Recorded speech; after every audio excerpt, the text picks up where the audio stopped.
3rd October. Let me put down with exactness all that happened, as well as I can remember it, since last I made an entry. Not a detail that I can recall must be forgotten. In all calmness, I must proceed. When I came to Renfield's room, I found him lying on the floor on his left side in a glittering pool of blood. When I went to move him, it became at once apparent that he had received some terrible injuries. There seemed none of that unity of purpose between the parts of the body which marks even lethargic sanity. As the face was exposed, I could see that it was horribly bruised, as though it had been beaten against the floor. Indeed, it was from the face wounds that the pool of blood originated. The attendant who was kneeling beside the body said to me as we turned him over, "I think, sir, his back is broken. See, both his right arm and leg and the whole side of his face are paralyzed." How such a thing could have happened puzzled the attendant beyond measure. He seemed quite bewildered, and his brows were gathered in as he said, "I can't understand the two things. He could mark his face like that by beating his own head on the floor. I saw a young woman do it once at the Eversfield Asylum before anyone could lay hands on her. And I suppose he might have broke his neck by falling out of bed if he got in an awkward kink. But for the life of me, I can't imagine how the two things occurred. If his back was broke, he couldn't beat his head, and if his face was like that before the fall out of bed, there would be marks of it." I said to him, "Go to Dr. Van Helsing and ask him to kindly come here at once. I want him without an instant's delay." The man ran off, and within a few minutes the professor, in his dressing gown and slippers, appeared. When he saw Renfield on the ground, he looked keenly at him a moment, and then turned to me. I think he recognized my thought in my eyes, for he said very quietly, manifestly for the ears of the attendant, "Ah, a sad accident. He will need very careful watching and much attention. I shall stay with you myself, but I shall first dress myself. If you will remain, I shall in a few minutes join you." The patient was now breathing stertorously, and it was easy to see that he had suffered some terrible injury. Van Helsing returned with extraordinary celerity, bearing with him a surgical case. He had evidently been thinking and had his mind made up, for almost before he looked at the patient, he whispered to me, "Send the attendant away. We must be alone with him when he becomes conscious after the operation." So I said, "I think that will do now, Simmons. We have done all that we can at present. You had better go your round, and Dr. Van Helsing will operate. Let me know instantly if there be anything unusual anywhere." The man withdrew, and we went into a strict examination of the patient. The wounds of the face was superficial. The real injury was a depressed fracture of the skull, extending right up through the motor area. The professor thought a moment and said, "We must reduce the pressure and get back to normal conditions as far as can be. The rapidity of the suffusion shows the terrible nature of his injury. The whole motor area seems affected. The suffusion of the brain will increase quickly, so we must trephine at once, or it may be too late." As he was speaking, there was a soft tapping at the door. I went over and opened it and found in the corridor without Arthur and Quincy in pajamas and slippers. The former spoke, "I heard your man call up Dr. Van Helsing and tell him of an accident. So I woke Quincy, or rather called for him, as he was not asleep. Things are moving too quickly and too strangely for sound sleep for any of us these times. I've been thinking that tomorrow night we'll not see things as they have been. We'll have to look back and forward a little more than we have done. May we come in?" I nodded and held the door open till they had entered. Then I closed it again. When Quincy saw the attitude and state of the patient, and noted the horrible pool on the floor, he said softly, "My God! What has happened to him? Poor, poor devil." I told him briefly, and added that we expected he would recover consciousness after the operation, for a short time, at all events. He went at once and sat down on the edge of the bed, with Godalming beside him. We all watched in patience. "We shall wait," said Van Helsing, "just long enough to fix the best spot for trephining, so that we may most quickly and perfectly remove the blood clot, for it is evident that the hemorrhage is increasing." The minutes during which we waited passed with fearful slowness. I had a horrible sinking in my heart, and from Van Helsing's face I gathered that he felt some fear or apprehension as to what was to come. I dreaded the words that Renfield might speak. I was positively afraid to think, but the conviction of what was coming was on me, as I have read of men who have heard the death watch. The poor man's breathing came in uncertain gasps. Each instant he seemed as though he would open his eyes and speak, but then would follow a prolonged, stertorous breath, and he would relapse into a more fixed insensibility. Inured as I was to sick beds and death, this suspense grew and grew upon me. I could almost hear the beating of my own heart, and the blood surging through my temples sounded like blows from a hammer. The silence finally became agonizing. I looked at my companions, one after another, and saw from their flushed faces and damp brows that they were enduring equal torture. There was a nervous suspense over us all, as though overhead some dread bell would peal out powerfully when we should least expect it.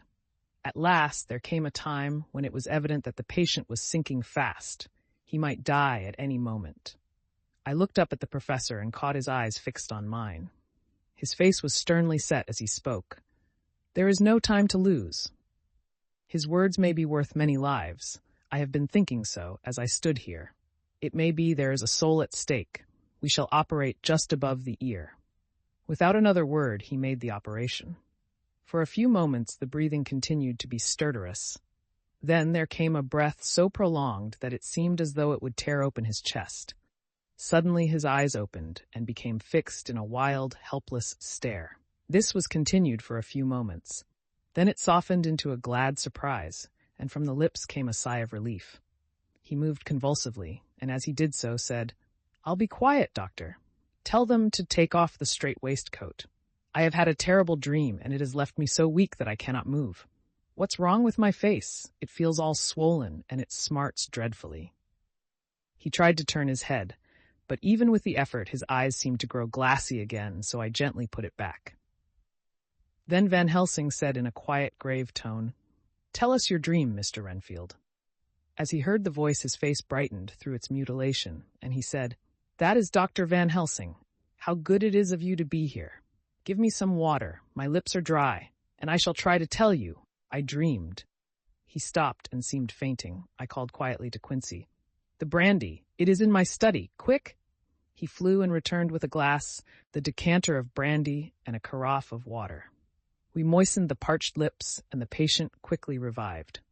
It seemed, however, that his poor injured brain had been working in the interval, for, when he was quite conscious, he looked at me piercingly with an agonized confusion which I shall never forget, and said, "I must not deceive myself. It was no dream, but all a grim reality."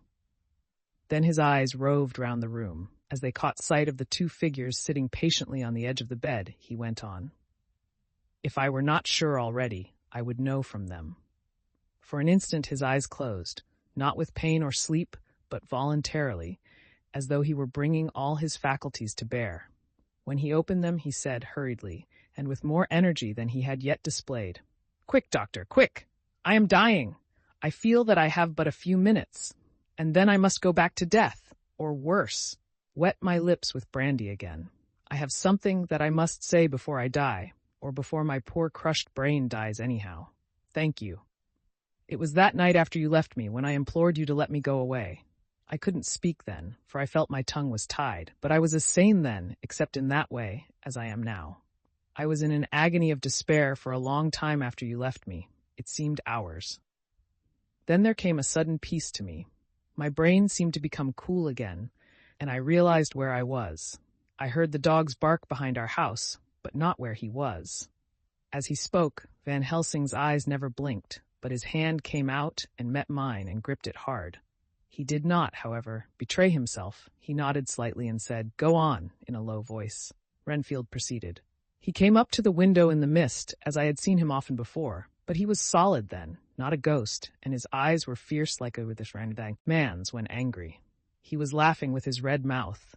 The sharp white teeth glinted in the moonlight when he turned to look back over the belt of trees, to where the dogs were barking. I wouldn't ask him to come in at first, though I knew he wanted to, just as he had wanted all along. Then he began promising me things, not in words, but by doing them." He was interrupted by a word from the professor. "How?" "By making them happen, just as he used to send in the flies when the sun was shining. great big fat ones with steel and sapphire on their wings, and big moths in the night with skull and crossbones on their backs. Van Helsing nodded to him as he whispered to me unconsciously, "The Acherontia itotropos of the Sphinges, what you call the death's head moth?" The patient went on without stopping. Then he began to whisper, "Rats, rats, rats, hundreds, thousands, millions of them, and every one a life, and dogs to eat them, and cats too. All lives, all red blood, with years of life in it, and not merely buzzing flies." I laughed at him, for I wanted to see what he could do. Then the dogs howled, away beyond the dark trees in his house. He beckoned me to the window. I got up and looked out, and he raised his hands and seemed to call out without using any words. A dark mass spread over the grass, coming on like the shape of a flame of fire. And then he moved the mist to the right and left, and I could see that there were thousands of rats with their eyes blazing red, like his, only smaller. He held up his hand, and they all stopped, and I thought he seemed to be saying, "All these lives will I give you, and many more and greater, through countless ages, if you will fall down and worship me." And then a red cloud, like the color of blood, seemed to close over my eyes. And before I knew what I was doing, I found myself opening the sash and saying to him, "Come in, Lord and Master." The rats were all gone, but he slid into the room through the sash, though it was only open an inch wide, just as the moon herself has often come in through the tiniest crack and has stood before me in all her size and splendor. His voice was weaker, so I moistened his lips with the brandy again, and he continued. But it seemed as though his memory had gone on, working in the interval, for his story was further advanced. I was about to call him back to the point, but Van Helsing whispered to me, "Let him go on. Do not interrupt him. He cannot go back, and maybe could not proceed at all if once he lost the thread of his thought." He proceeded, "All day I waited to hear from him, but he did not send me anything, not even a blowfly, and when the moon got up, I was pretty angry with him. When he slid in through the window, though it was shut and did not even knock, I got mad with him. He sneered at me, and his white face looked out of the mist with his red eyes gleaming, and he went on as though he owned the whole place, and I was no one. He didn't even smell the same as he went by me. I couldn't hold him. I thought that, somehow, Mrs. Harker had come into the room. The two men sitting on the bed stood up and came over, standing behind him so that he could not see them, but where they could hear better. They were both silent, but the professor started and quivered. His face, however, grew grimmer and sterner still. Renfield went on without noticing. "When Mrs. Harker came in to see me this afternoon, she wasn't the same. It was like tea after the teapot had been watered. Here we all moved, but no one said a word." He went on. "I didn't know that she was here till she spoke, and she didn't look the same. I don't care for the pale people. I like them with lots of blood in them, and hers had all seemed to have run out. I didn't think of it at the time, but when she went away, I began to think, and it made me mad to know that he had been taking the life out of her." I could feel that the rest quivered as I did, but we remained otherwise still. "So when he came tonight, I was ready for him. I saw the mist stealing in, and I grabbed it tight. I had heard that madmen have unnatural strength, and as I knew I was a madman at times anyhow, I resolved to use my power. And he felt it too, for he had to come out of the mist to struggle with me. I held tight, and I thought I was going to win, for I didn't mean him to take any more of her life, till I saw his eyes. They burned into me, and my strength became like water. He slipped through it, and when I tried to cling to him, he raised me up and flung me down. There was a red cloud before me, and a noise like thunder, and the mist seemed to steal away under the door. His voice was becoming fainter, and his breath more stertorous. Van Helsing stood up instinctively. "We know the worst now," he said. "He is here, and we know his purpose. It may not be too late. Let us be armed. The same as we were the other night, but lose no time. There is not an instant to spare." There was no need to put our fear, nay our conviction, into words. We shared them in common. We all hurried and took from our rooms the same things that we had when we entered the Count's house. The professor had his ready, and as we met in the corridor, he pointed to them significantly as he said, "They never leave me, and they shall not till this unhappy business is over." Be wise also, my friends. It is no common enemy that we deal with. Alas, alas, that dear Madame Mina should suffer." He stopped, his voice was breaking, and I do not know if rage or terror predominated in my own heart. Outside the Harkers' door we paused. Art and Quincy held back, and the latter said, "Should we disturb her?" "We must," said Van Helsing grimly. "If the door be locked, I shall break it in. May it not frighten her terribly? It is unusual to break into a lady's room." Van Helsing said solemnly, "You are always right, but this is life and death.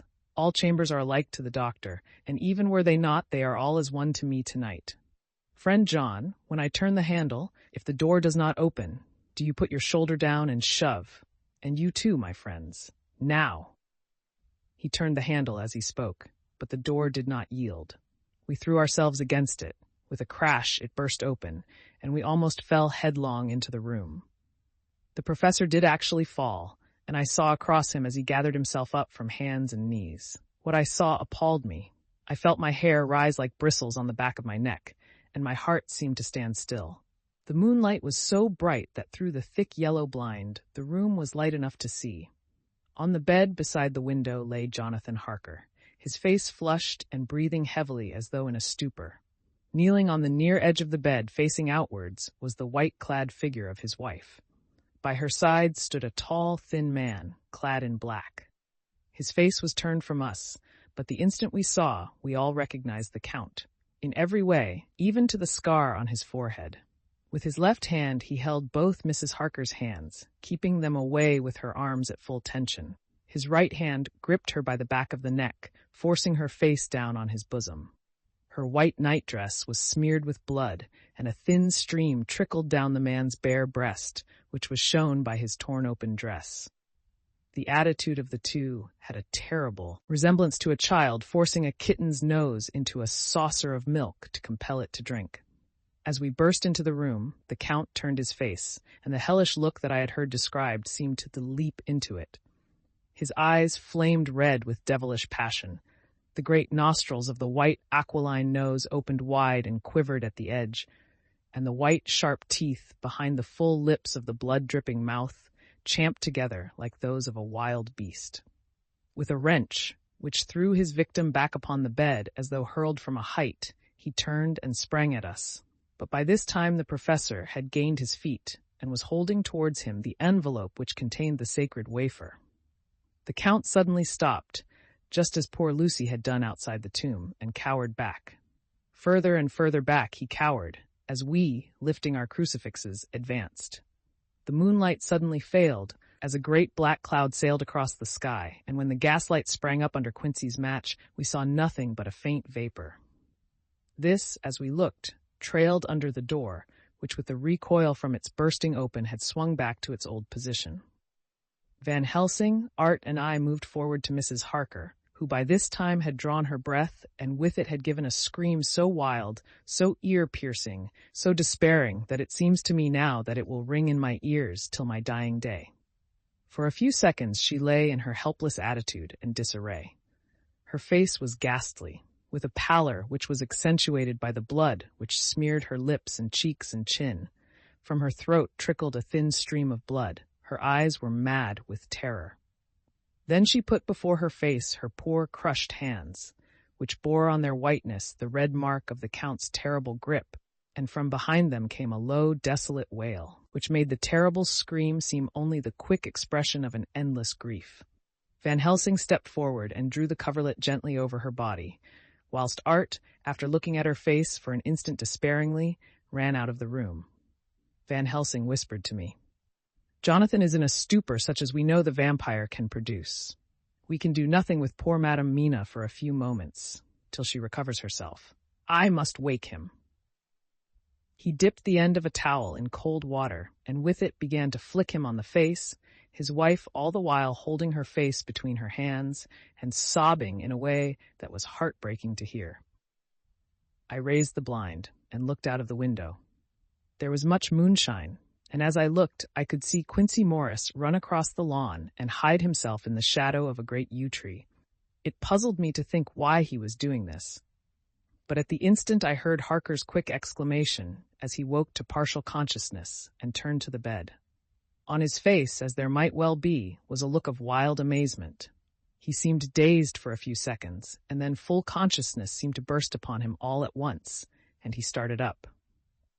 His wife was aroused by the quick movement and turned to him with her arms stretched out as though to embrace him.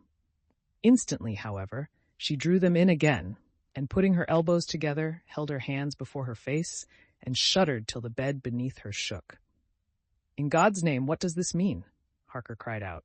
"Dr. Seward, Dr. Van Helsing, what is it? What has happened? What is wrong? Mina, dear, what is it? What does that blood mean? My God, has it come to this?" And raising himself to his knees, he beat his hands wildly together. "Good God, help us! Help her! Oh, help her!" With a quick movement, he jumped from bed and began to pull on his clothes, all the man in him awake at the need for instant exertion. "What has happened? Tell me all about it," he cried without pausing. "Dr. Van Helsing, you love Mina, I know. Oh, do something to save her. It cannot have gone too far yet. Guard her while I look for him." His wife, through her terror and horror and distress, saw some sure danger to him. Instantly forgetting her own grief, she seized hold of him and cried out, No, Jonathan, you must not leave me. I have suffered enough tonight. God knows, without the dread of his harming you, you must stay with me. Stay with these friends who will watch over you." Her expression became frantic as she spoke, and he yielding to her, she pulled him down, sitting on the bedside, and clung to him fiercely. Van Helsing and I tried to calm them both. The professor held up his little golden crucifix and said with wonderful calmness, "Do not fear, my dear. We are here, and whilst this is close to you, no foul thing can approach. You are safe for tonight, and we must be calm and take counsel together." She shuddered and was silent, holding down her head on her husband's breast. When she raised it, his white nightrobe was stained with blood where her lips had touched, and where the thin open wound in her neck had sent forth drops. The instant she saw it, she drew back, with a low wail, and whispered, amidst choking sobs, "Unclean, unclean. I must touch him or kiss him no more. Oh, that it should be that it is I who am now his worst enemy, and whom he may have most cause to fear." To this he spoke out resolutely, "Nonsense, Mina. It is a shame to me to hear such a word. I would not hear it of you, and I shall not hear it from you. May God judge me by my deserts and punish me with more bitter suffering than even this hour, if by any act or will of mine anything ever come between us." He put out his arms and folded her to his breast, and for a while she lay there sobbing. He looked at us over her bowed head, with eyes that blinked damply above his quivering nostrils.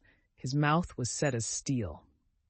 After a while her sobs became less frequent and more faint, and then he said to me, speaking with a studied calmness which I felt tried his nervous power to the utmost, "And now, Dr. Seward, tell me all about it. Too well I know the broad fact. Tell me all that has been." I told him exactly what had happened, and he listened with seeming impassiveness, but his nostrils twitched and his eyes blazed, as I told how the ruthless hands of the Count had held his wife in that terrible and horrid position, with her mouth to the open wound in his breast. It interested me, even at that moment, to see that, whilst the face of white-set passion worked convulsively over the bowed head, the hands tenderly and lovingly stroked the ruffled hair. Just as I had finished, Quincy and Godalming knocked at the door. They entered in obedience to our summons. Van Helsing looked at me questioningly.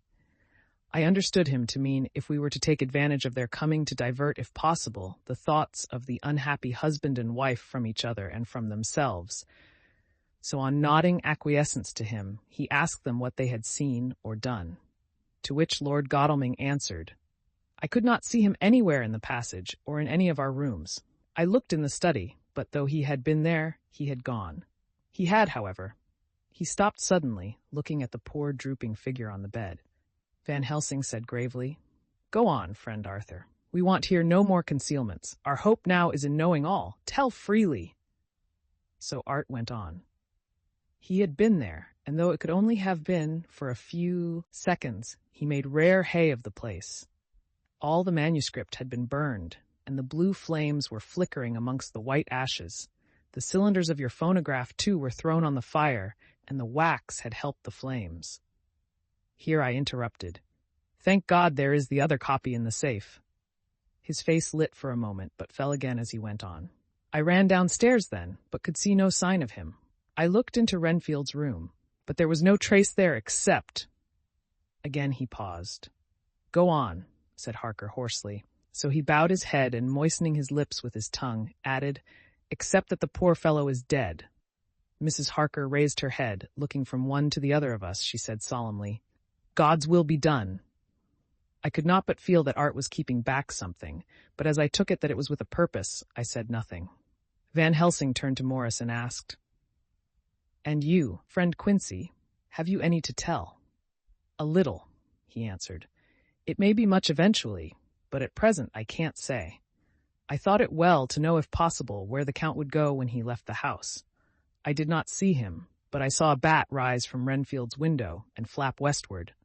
I expected to see him in some shape go back to Carfax, but he evidently sought some other lair. He will not be back tonight, for the sky is reddening in the east, and the dawn is close. We must work tomorrow. He said the latter words through his shut teeth. For a space of perhaps a couple of minutes there was silence, and I could fancy that I could hear the sound of our hearts beating.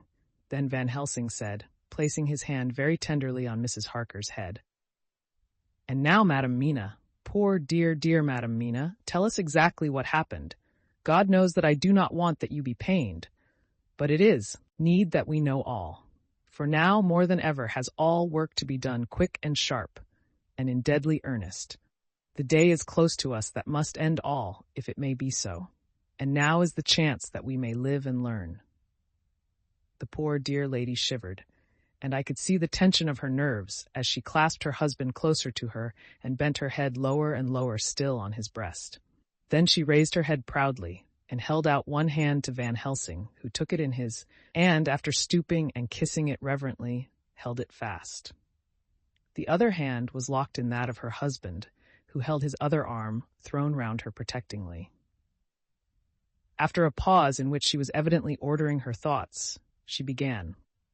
I took the sleeping draught which you had so kindly given me, but for a long time it did not act. I seemed to become more wakeful, and myriads of horrible fancies began to crowd in upon my mind, all of them connected with death and vampires, with blood and pain and trouble. Her husband involuntarily groaned as she turned to him and said lovingly, Do not fret, dear. You must be brave and strong, and help me through the horrible task. If you only knew what an effort it is to me to tell of this fearful thing at all, you would understand how much I need your help. Well, I saw I must try to help the medicine to its work with my will, if it was to do me any good, so I resolutely set myself to sleep. Sure enough, sleep must soon have come to me, for I remember no more. Jonathan coming in had not waked me, for he lay by my side when next I remember. There was in the room the same thin white mist that I had before noticed. But I forget now if you know of this. You will find it in my diary, which I shall show you later. I felt the same vague terror which had come to me before, and the same sense of some presence. I turned to wake Jonathan, but found that he slept so soundly that it seemed as if it was he who had taken the sleeping draught, and not I. I tried, but I could not wake him. This caused me a great fear, and I looked around terrified. Then indeed my heart sank within me. Beside the bed, as if he had stepped out of the mist, or rather as if the mist had turned into his figure, for it had entirely disappeared, stood a tall, thin man, all in black. I knew him at once from the description of the others.